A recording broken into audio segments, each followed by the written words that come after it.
आने वाले दिनों में नेशनल स्टॉक एक्सचेंज यानी एनएसई प्राइस लिंक्ड एक्साइज शुरू करने की योजना बना रहा है।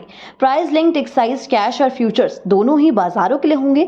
नई तैयारी के तहत 250 रुपए से कम भाव वाले शेयर्स के लिए 1 पैसे का नया टेक्साइज शुरू किया जाएगा। मौजूदा वक्त में ये टेक्साइज 5 पैसे का है और 1 पैसे के टेक्साइज वाली नई व्यवस्था 8 जुलाई 2024 से शुरू होगी। बता दें कि किसी भी स्टॉक के महीने के आखिरी ट्रेडिंग दिन का कैश का भाव देखकर ही टेक्साइज तय होगा। इस तरह 28 जून का भाव देखकर 8 जुलाई से टिक साइज तय किया जाएगा। हालांकि स्टॉक फ्यूचर्स के टिक साइज में कोई बदलाव नहीं किया जाएगा। बताया जा रहा है कि T+1 और T+0 दोनों के लिए नया टिक साइज लागू होगा।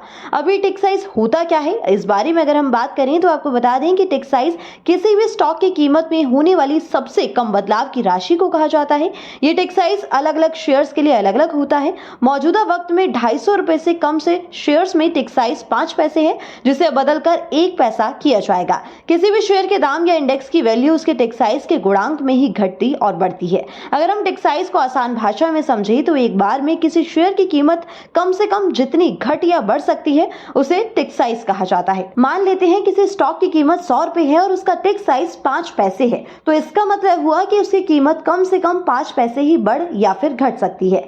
अगर कीमत इससे ज्यादा घटेगी या बढ़ेगी तो भी वो 5 के गुणांक में ही रहेगी। इस तरह एक बार में शेयर का दाम 100.05 या 100.10 या घटकर 99.95 होगा। नई व्यवस्था के तहत अगर कोई शेयर 100 रुपए का होगा तो उसका दाम 1 पैसे या उसके गुणांक में ही घटेगा और बढ़ेगा, जैसे कि 100.01 या 100.10 या घटकर 99.99। कुछ इसी तरह से ये बढ़ेगा और घटेगा।